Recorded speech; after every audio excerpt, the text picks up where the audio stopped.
Let's just talk about these Russia leaks. With much of the evidence proving that Russia interfered with the election is classified, let's take a look at what we publicly know. On June 14th, 2016, the Washington Post reported that Russian hackers got into the Democratic National Committee servers.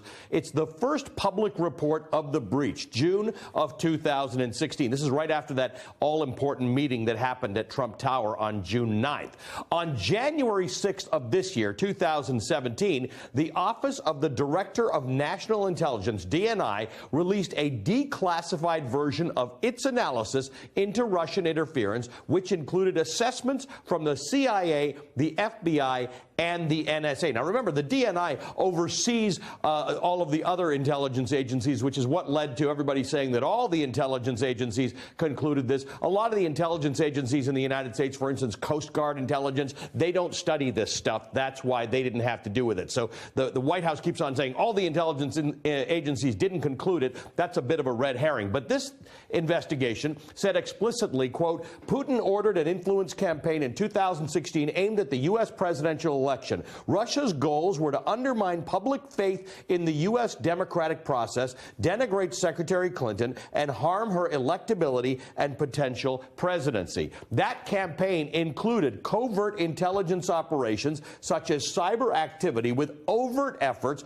by Russian government agencies, state-funded media, third-party intermediaries, and paid social media users or trolls. On June 5th of this year, The Intercept published a leaked NSA document showing how Russia carried out cyber attacks on a company that supplied software for voting machines in 8 states. No evidence was found of any votes being changed, but on June 21st of this year, a Department of Homeland Security official disclosed during a Senate Intelligence Committee hearing that there was evidence that Russia targeted election-related systems in 21 states during the campaign.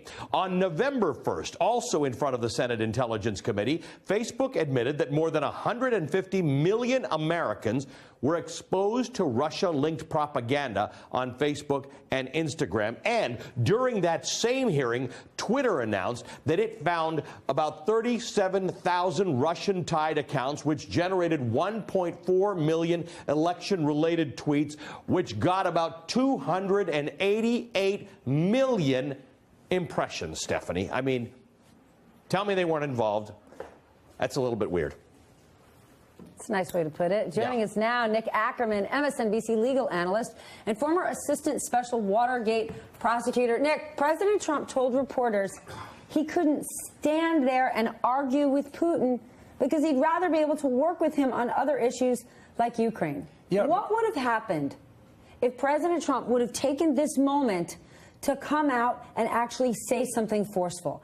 Nothing terrible would have happened. I mean, every president before this has actually dealt with Putin and dealt with the Russians in 2 different ways. One is to make sure that they protect the U.S. interests, that they stand up for the United States, as Trump obviously didn't do in this circumstance, and at the same time, in the world of realpolitik, try to work with the Russians in the areas that you can work with them. But you can't back down from this election meddling or human rights. Those are 2 areas that are non-negotiable for the United States. Wait, is there some sort of cooperation happening right now between the United States and Russia that wasn't happening during the Obama administration that is now that the president needs to protect? Not particularly. And the point is, we can, as Sarah Huckabee Sanders likes to say all the time, we can walk and chew gum at the same time, right? We can deal with Russia on some other issue while still saying we recognize very clearly what's going on. And to that end, Brennan and former Director of National Intelligence James Clapper, this is what they had to say about how Trump's handling this. Let's listen to this.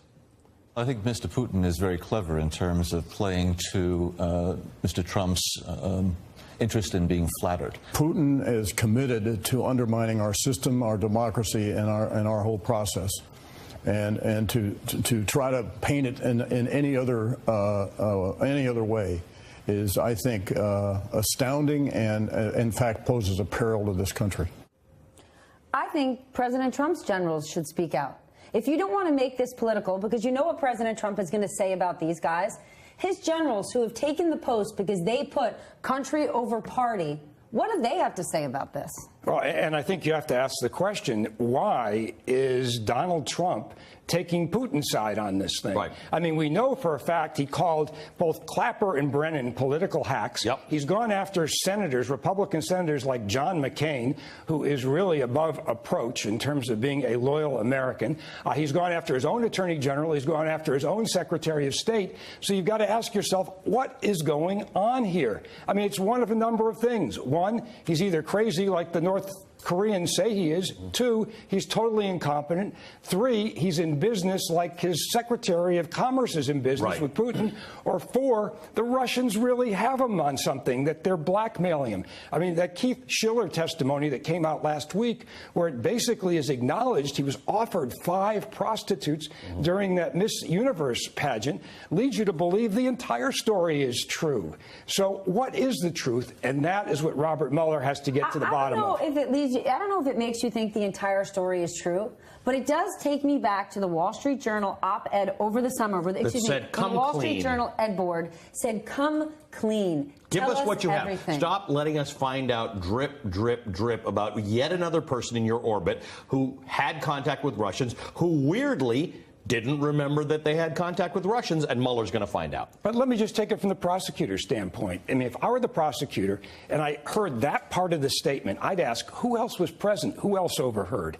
My guess is there are other people who overheard that statement who could testify to that fact. So then you're left with the bodyguard going back to Donald Trump's hotel room, where the only potential witnesses are a bunch of Russians who are never going to testify in this case. And it is important to all those people who keep on saying no votes were changed that this influence campaign has been proved. We've got Facebook saying it, we've got Twitter saying it, we've got the DNI and 3 other intelligence agencies saying it. That's right. And you've got really 2 items that really involve this. One is the micro-targeting of Hillary Clinton voters to suppress that vote. There's no question that that happened, and it happened with Facebook and Twitter. And that's the thing is, nobody's going to put the toothpaste back in the bottle and say, you know, let Hillary and Bill move in tomorrow. Acknowledge what happened and move forward and figure out how we can protect this country moving forward. Exactly. And the other thing that's astounding here is that the Russians basically act as a boiler room for the Trump campaign, whether they did it wittingly or in colluding with the Trump campaign. But we do know that after that information came out on that Hollywood Access tape, you know, what did the Russians do? They then had WikiLeaks leak all of those emails that they stole from the DNC. I mean, that's what a legitimate campaign might do itself. But here is the Russian government acting. That's the distinction. Nick, good to see you, as always. Nick Akerman is an MSNBC legal analyst, former assistant special Watergate prosecutor. Hey there, I'm Chris Hayes from MSNBC. Thanks for watching MSNBC on YouTube. If you want to keep up to date with the videos we're putting out, you can click subscribe just below me, or click over on this list to see lots of other great videos.